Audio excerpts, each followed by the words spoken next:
Bhagavate Vasudevaya. Om Namo Bhagavate Vasudevaya. Om Namo Bhagavate Vasudevaya. Om Namo Bhagavate Vasudevaya. Om Namo Bhagavate Vasudevaya. Om Namo Bhagavate Vasudevaya. Srimad Bhagavatam, Canto 4, Chapter 31. Narada instructs the Prachetas. Text 21.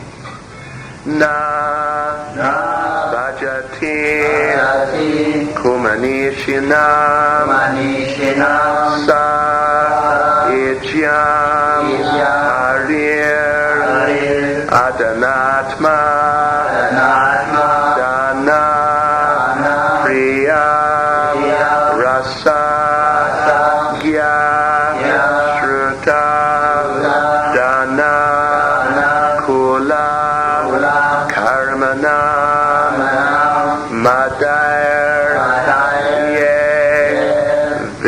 Vidadhati Papam Akinchaneshu Satsu Abhajati Kumanishinam Saityam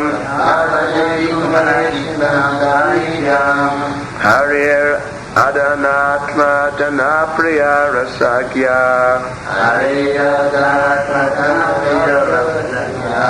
Shrutadana Kula Karmanam Madarye Vidadhati Papam Akinchaneshu Satsu Abhajati Kumanishinam Saityam Harir Adanatma Danapriya Rasagya Shrutadana Kula Karmanam Madarye Vidadhati Papam Akinchaneshu Satsu Abhajati Kumanishinam Saityam Harir Adanatma Danapriya Rasagya Shrutadana Kula Karmanam Madarye Vidadhati Papam Akinchaneshu Satsu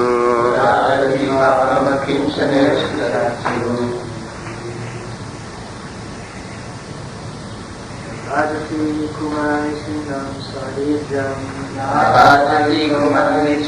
Sahityam Hariradhanatma Dana Priyorasantya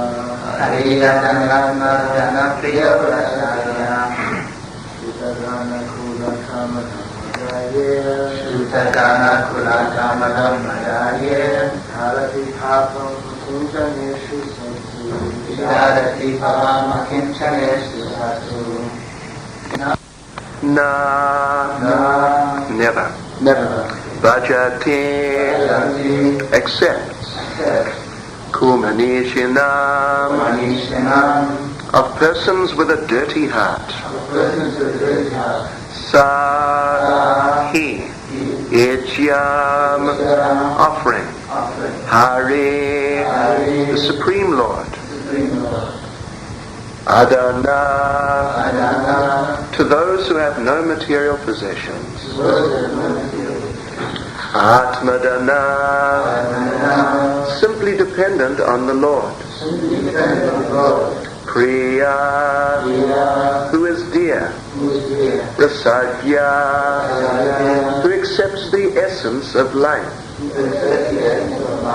Shruta education. Dana wealth. Kula aristocracy. Karmanam and a fruit of activity. Madai by pride. Yea, all those who vidadhati perform papam disgrace akinchaneshu without material possession satsu unto the devotee. Unto the devotees. Translation. The Supreme Personality of Godhead becomes very dear to those devotees who have no material possessions, but are fully happy in possessing the devotional service of the Lord. Indeed, the Lord relishes the devotional activities of such devotees. Those who are puffed up with material education, wealth, aristocracy, and fruitive activity are very proud of possessing material things, and they often deride the devotees. Even if such people offer the Lord worship, the Lord never accepts them. Purported by Srila Prabhupada. The Supreme Personality of Godhead is dependent on his pure devotees. He does not even accept the offerings of those who are not devotees. A pure devotee is one who feels he does not possess anything material. A devotee is always happy in possessing the devotional service of the Lord. Devotees may sometimes appear materially poor, but because they are spiritually advanced and enriched, they are most dear to the Supreme Personality of Godhead. Such devotees are free from attachment to family, society, friendship, children, and so on. They abandon affection for all these material possessions and are always happy in possessing the shelter of the lotus feet of the Lord. The Supreme Personality of Godhead understands the position of his devotee. If a person derides a pure devotee, he is never recognized by the Supreme Personality of Godhead. In other words, the Supreme Lord never excuses one who offends a pure devotee. There are many examples of this in history. A great mystic yogi, Devasa Muni, offended the great devotee Ambarish Maharaj. The great sage Devasa was to be chastised by the Sudarshan Chakra of the Lord.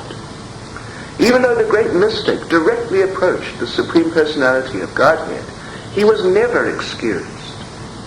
Those on the path of liberation should be very careful not to offend a pure devotee. Nabhajati kumani shanam sa ijyam harir adanatma dana priyo rasagya shruta dana kula karma namadarye vidadati patham akinchaneshu satsu. The Supreme Personality of Godhead becomes very dear to those devotees who have no material possessions, but are fully happy in possessing the devotional service of the Lord. Indeed, the Lord relishes the devotional activities of such devotees. Those who are puffed up with material education, wealth, aristocracy, and fruitive activity are very proud of possessing material things, and they often deride the devotees. Even if such people offer the Lord worship, the Lord never accepts them. Om Jnanatamrandasya Jnananjana Shalakaya Chakshulmilitam Yena Tasmai Shri Gurave Namaha Shri Chaitanya Manobhishtam Stapitam Yena Bhutale Swayam Rupakadamayam Dadati Swapadantikam Panchakapa Tarubhyas Chakripa Sindhubhyevacha Paditanam Pavanebhyo Vaishnavebhyo Namo Namaha Shri Krishna Chaitanya Prabhu Nityananda Shri Advaita Gadadha Shivasati Gaura Bhaktavrinda Hare Krishna Krishna Krishna Hare Hare Hare Rama Rama Rama Hare Hare. So Narada Muni is continuing his glorification of the process of devotional service and of the devotees, and his very intimate descriptions of the consciousness, attitudes of the Supreme Personality of Godhead himself. if a devotee is a kinchana means no material possessions, completely materially detached and totally unconcerned with anything on the material platform, but rather simply happy, fully satisfied to have the shelter of the lotus feet of the Supreme Personality of Godhead, then such a devotee the Lord adopts as his own. The Lord accepts as his own. And the Lord is so appreciative of such a devotee. Therefore it's said that austerity is the wealth of the Brahmins. Brahmins, of course, means, in this context particularly, the devotees. For the devotees, austerity is their wealth. And normally, of course, people would think that austerity is quite the opposite of wealth. Austerity would mean the absence of wealth. But not in this case. Austerity is the wealth of the Brahmins, of the devotees. Because when the devotees are completely free from any affiliation with the material nature, and they're simply absorbed in devotional service to Krishna, they have no desire other than to please Krishna. And they're not accumulating anything, not acquiring anything for their personal sense gratification, simply dedicated to the service of the lotus feet of the Lord, then Krishna becomes the property of such a devotee. Queen Kunti explains this in the 8th chapter of the 1st canto of Srimad Bhagavatam, the famous prayers of Queen Kunti, that such an elevated devotee, such a pure devotee, is called Akinchana Vitaya. Akinchana Vitaya. That the Lord becomes the property of his unalloyed devotees. Those devotees have no interest in anything material. They're simply interested in devotional service. The Lord becomes the property.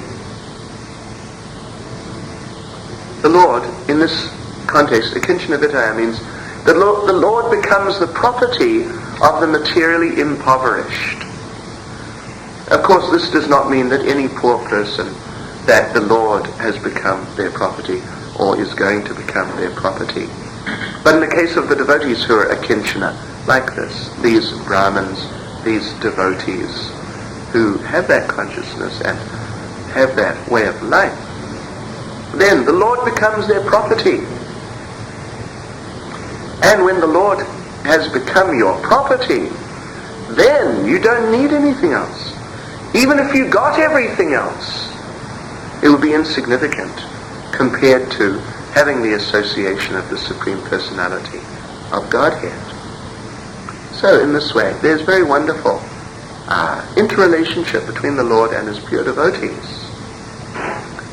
Here in the purport, Srila Prabhupada makes reference to one incident which is recorded in the 9th canto of Srimad Bhagavatam, how Devasa Muni tried to harass Ambarish Maharaj, who was a very great devotee, and how Devasa Muni became attacked by the Sudarshan Chakra of the Lord, which would not leave him even when he tried to take shelter of the Lord.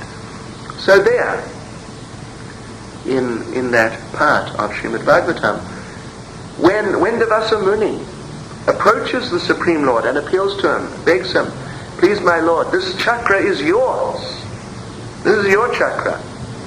This chakra is threatening me.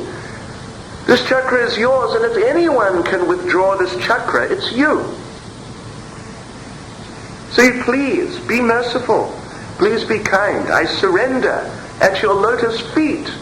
Please be merciful to me and withdraw your chakra. So Lord Narayan, Supreme Personality of Godhead, he told Devasa Muni that I'm very sorry. I cannot help you. Yes, he couldn't help Devasa. Means that because Lord Narayan is so attached to Ambarish Maharaj, who's a great devotee, then when Maharaj Ambarish was offended like that, then the Lord felt no option. He had to retaliate. He had to take action to protect his devotee.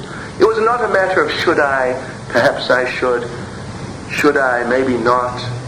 No doubt. In fact, even beyond no doubt, it was practically automatic. That he felt totally obliged. He had to. He did. He did, without considering anything else. The Lord released his Sudarshan chakra. And then when Devasa Muni approached him to withdraw it, then because of that bond of affection with Maharaj Ambarish, so the Supreme Personality of Godhead himself felt unable to withdraw it, as he was unable to stop himself from releasing it. He felt unable to withdraw it when approached by Devasa Muni. Because of that relationship. The relationship is like that. So deep, so intimate, and so strongly bound by unbreakable ropes of affection. So when Devasa Muni approached the Lord and was appealing to him, then the Lord very nicely explained why he couldn't do anything about that, even though it was his weapon. So he spoke a number of verses, and one verse is particularly much appreciated. They're all very, very nice. But there's one verse, Sadhunam Hridayam Mayam, Sadhunam, Sadhavo Hridayam Mayam, Sadhunam Hridayam Twaham, Mad Anyat Te Najanati, Naham Tebyo Managapi. So, Lord Narayan says there to Devasa Muni that the sadhus, the devotees, Hridayam Mayam, the devotees are within my heart. And Sadhunam Hridayam Twaham. And I am within the heart of my pure devotees. My devotees do not know anyone else but me. And I do not know anything else but them. This is a very wonderful verse.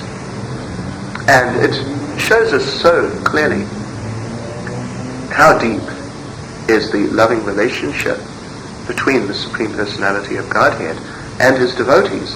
He knows no one else but them. You may be big, important person like Devasa Muni. He's an expansion of Lord Shiva. But he's an expansion of a particular aspect of Lord Shiva's nature, which isn't so auspicious, not entirely auspicious.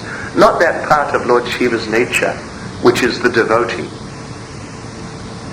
but some other part, which has had contact with the material nature. So Devasa Muni, he's a big sadhu, or big mystic, and very prominent person within the universe, highly respected. But he's not exactly a pure devotee of the Lord. He's in some unusual position, somewhat mixed position. So, because the Supreme Personality of Godhead, he says that I do not know anyone but my devotees.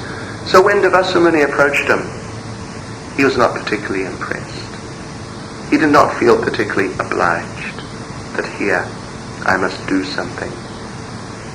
But because he's completely bonded with his devotees so strongly, unbreakably, and he knows nobody else but them, then there was no question. He couldn't withdraw his chakra until Ambarish Maharaj himself had approved that, or that offense on the part of Devasa Muni had been forgiven by Maharaj Ambarish. So this is the situation, that if a devotee cultivates Krishna consciousness in that way, pure devotional service, then the Supreme Personality of Godhead becomes the property of such a devotee. Akinchana Vitaya. He's the property of those devotees who have no other property. They possess nothing else.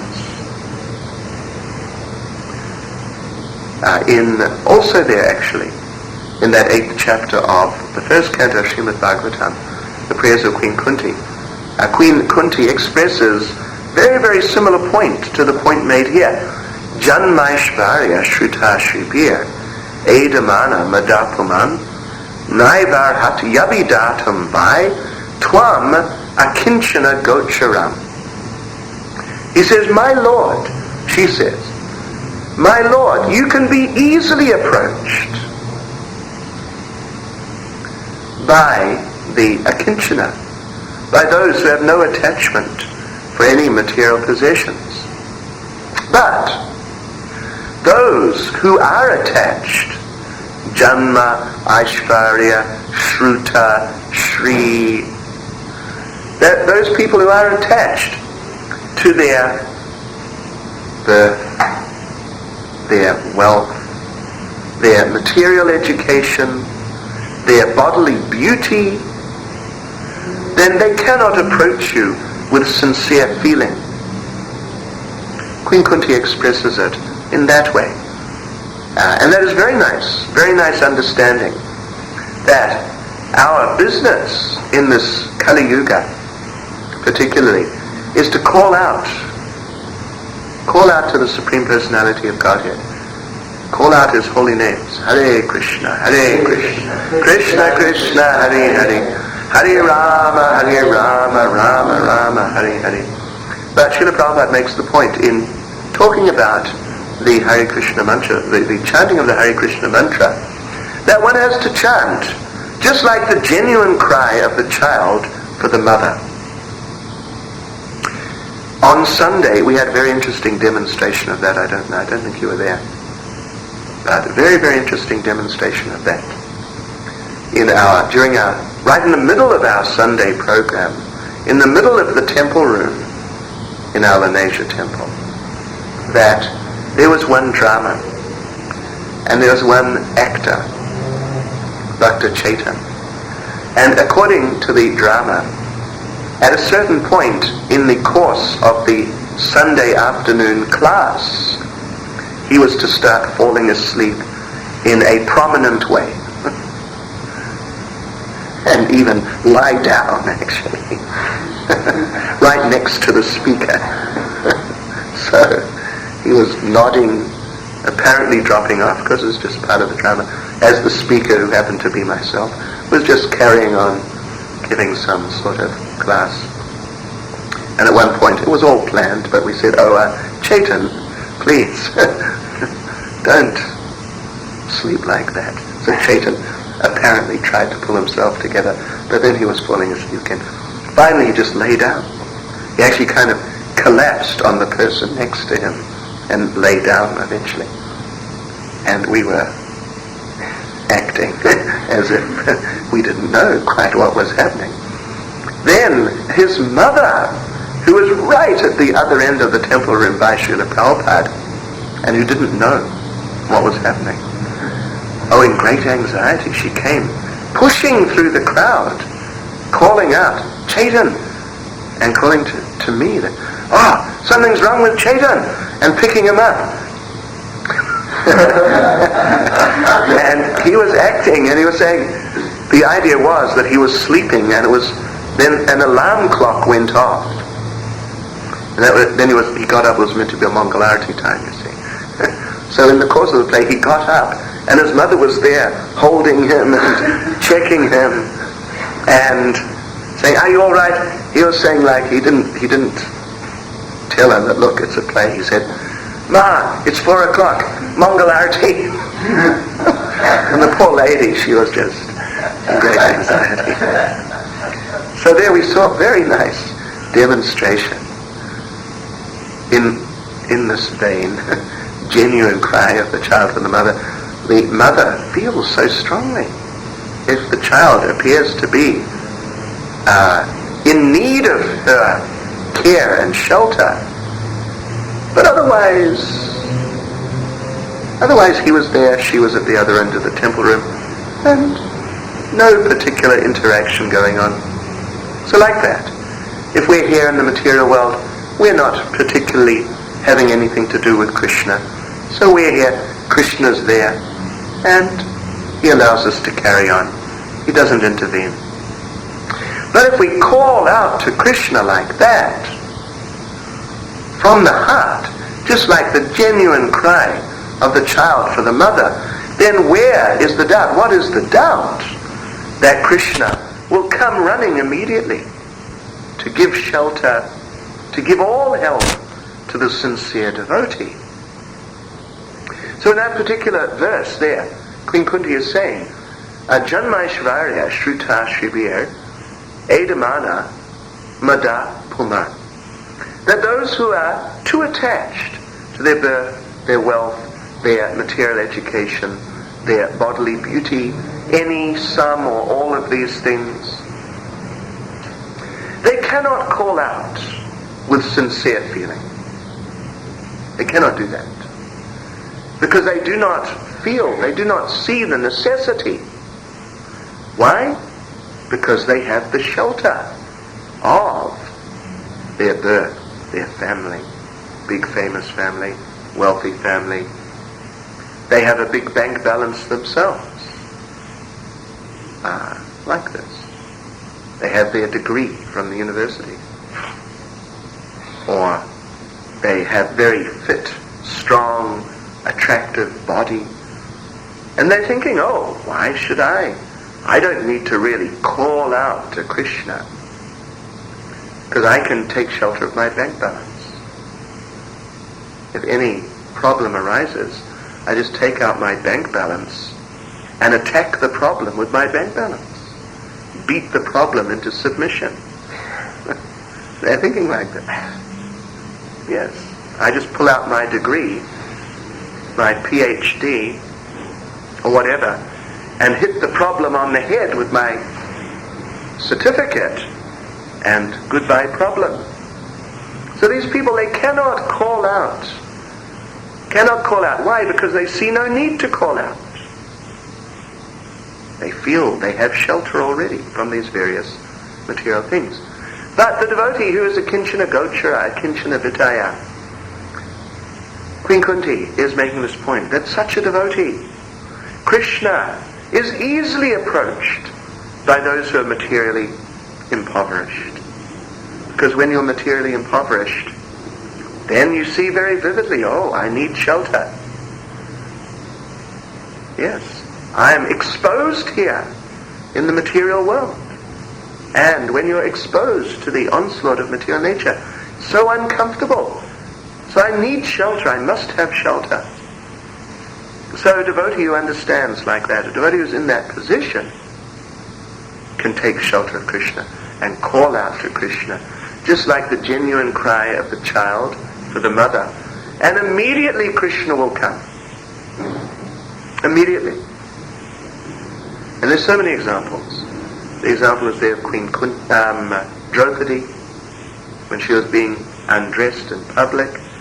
The example is there.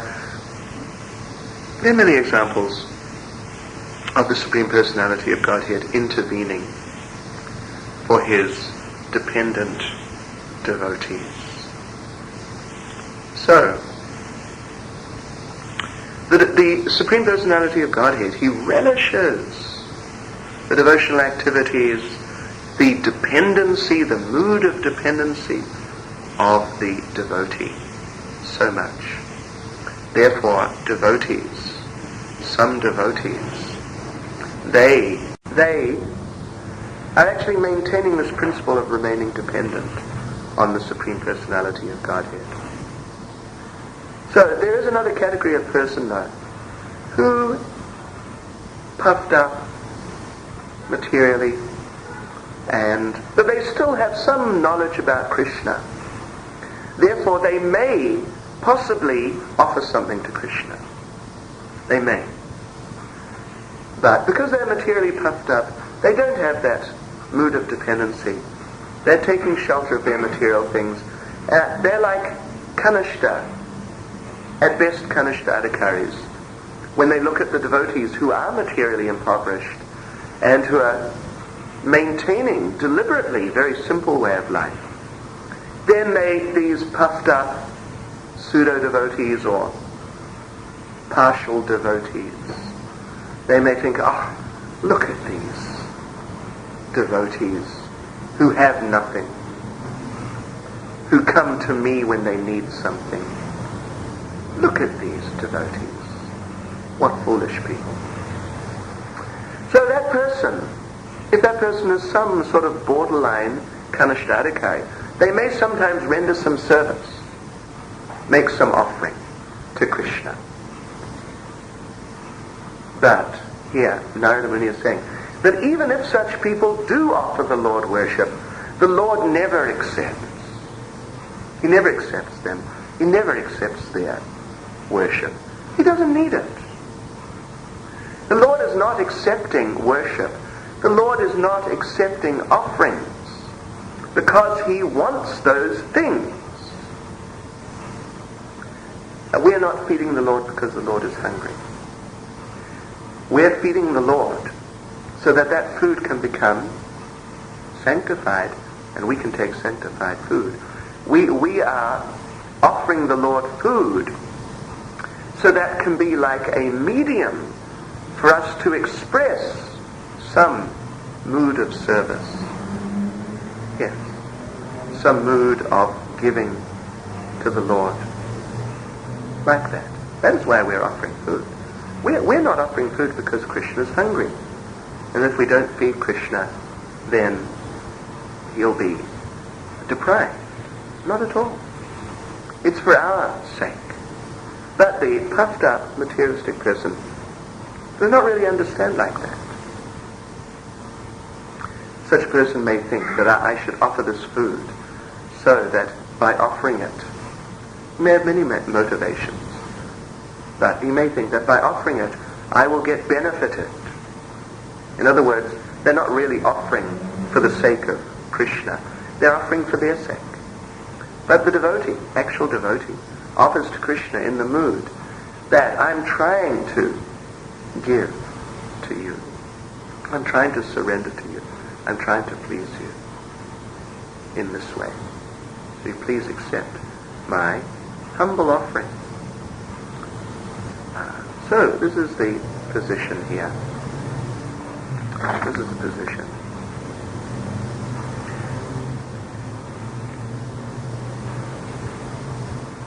And if such persons, puffed up persons, they think negatively about the sincere devotees, then they commit offense. They commit aparadha. It's a very serious situation, very dangerous situation. So that devotee, those puffed up people, they make the mistake of thinking that this devotee is so poor and useless, and I'm much better because I have so many material things. But they don't know that by the mercy of the Supreme Personality of Godhead, because the Supreme Person, Supreme Lord, owns everything, if he feels he wants to, he may give that devotee anything. Some small thing, some big thing. He may do that. We saw in the case of Srila Prabhupada that he was maintaining very simple existence on his own behalf. But Krishna provided so many things. Big properties, lot of money, so many followers, so many desirable, materially desirable things coming from Krishna. Or similarly, Sudama Brahman. Famous story is there. In the 10th canto of Srimad Bhagavatam, he actually came to visit Krishna in Dwaraka specifically to request wealth, money. because his wife was complaining that their lifestyle was too austere, it was intolerable. Very austere. So she told him that you should go approach your old school friend Krishna. You were in school together. Go and approach him. He'll surely give you something. At least so we can live some sort of least reasonable type of existence. So Sudama went and met with Krishna, and immediately their long-standing, loving relationship manifested, and they were simply enjoying each other's company. The next day Sudama went home, and he was almost home, and he remembered, I became so absorbed in relating with Krishna, I forgot to ask him for money. Oh no, my wife will be upset, and so on and so forth. Then he thought, actually, I'm glad I forgot to ask Krishna. So if I had asked Krishna, he maybe would have given me something. But then I would have probably just gotten to Maya, thinking, now I'm a big rich man, now I can enjoy. So I'm glad Krishna didn't give me anything. So I went back and he was thinking like this. Then he got near to the house, almost there, and he noticed that the area of his house had changed. In fact, his house was gone. In its place was a big palace. And he thought, must have taken a wrong turning somewhere. I got lost. I'm at the wrong place. Then he looked around and he thought, no, actually, I think this is the right place. Then he saw coming out of the palace was his wife, very nicely dressed in very opulent clothes, and many servants were there. And he recognized, this is my wife. Must be. Krishna decided, he knew my heart, so he decided to give me this. This is a very famous story, Sudama, that Krishna, he can give to such a devotee, he can give anything, he can give everything to the devotee who doesn't want anything. Yeah. He may not. To the devotee it makes no difference. If Krishna gives the devotee nothing, then the devotee is happy to serve Krishna just in the most humble and simple way. He'll be delighted. So happy. But if the Lord gives him something, or many things, or even everything, the devotee is also very happy. Now I'll serve Krishna. Krishna has given me this opportunity to serve him very nicely, so I'll do that. And the devotee never becomes attached that, now Krishna has given me so many material things, thank you very much Krishna, now I'll enjoy. Not at all. So we should try and remember like that. And if we try and act like that, we'll see Krishna will be very kind. Krishna will help us in so many ways. Hare Krishna. Any comments or questions?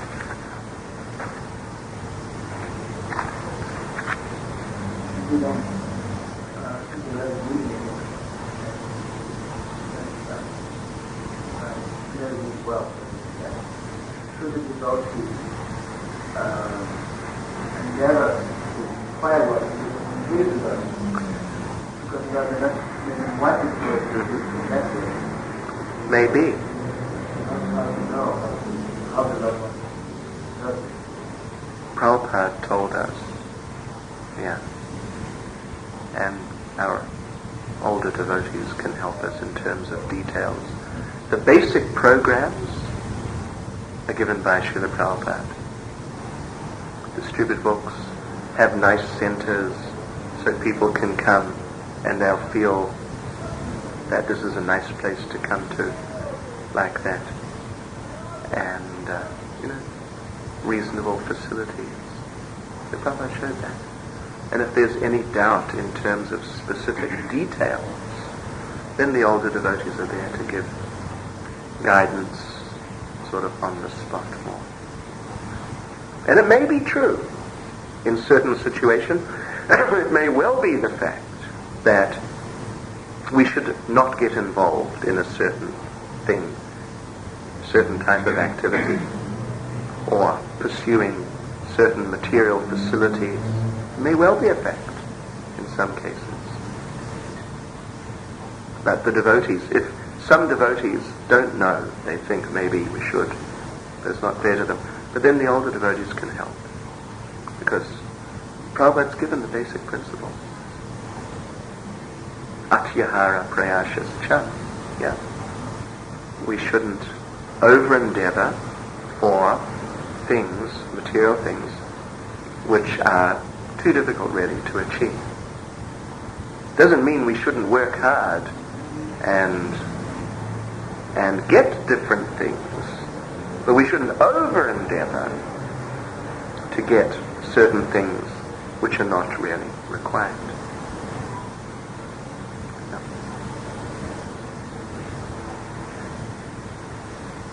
The story of Dharma related to Krishna and Krsna. He took the first Muslim, and then when he was very Muslim, his wife was being suffering. Why did you do that? Why did she start to get more study from people to the basics? That I think is explained there, how she didn't appreciate the offering because it was broken rice. It means it was junk rice. Yeah, broken rice means rejected type of rice. Anyway, yeah. Anyone who knows rice knows that broken rice is rejected rice. It won't be accepted by anyone other than people who are in famine conditions. So she didn't like that. But there was also some, different feelings. Lakshmi has an idea that the Brahmins should be kept in a poor condition. Yes. So Lakshmi was thinking that if Krishna takes more of this, then this is going to kind of interfere with my idea that the Brahmins should be kept poor. Because, Sudama will get so much mercy, he'll get too much mercy. So Lakshmi, it's one of her ideas that the Brahmins should be kept poor. So she didn't want Sudama to get too much mercy. Then some transcendental rivalry or something.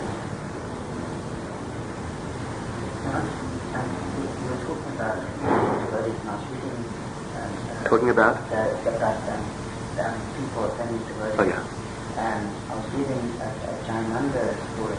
Right. I don't know if you're familiar with it. We're doing Harinam, and the Hector would always queue up because he was a newborn Christian. And he would always insult devotees and always harass them. Every last day when they used to do this specific group.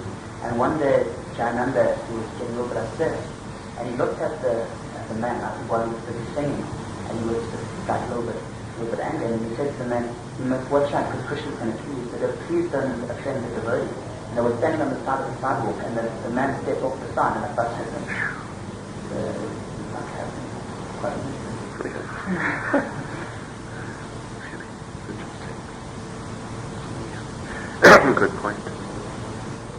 Well, there's also a story we told in Durban, I think, on that day, not directly to do with Jayananda himself, but the same situation where the devotees in Edinburgh and Scotland were doing Harinam every day. But one city councillor, who was also maybe a born-again Christian, but whatever he was just very hateful and offensive towards the devotees. Councillor Kidd was his name. So he was trying to do all this propaganda to stop the devotees chanting. And even in the city council, he was trying to get some local bylaw passed or something that Hare Krishnas can't chant. Something like that. So, while this was going on, before they actually passed the law, but he was in the process of trying to push it through, Councillor Kidd had a heart attack and died. And the law was never done. Yeah. So these things happen. Yeah. Hare Krishna. Srila Prabhupada ki jai.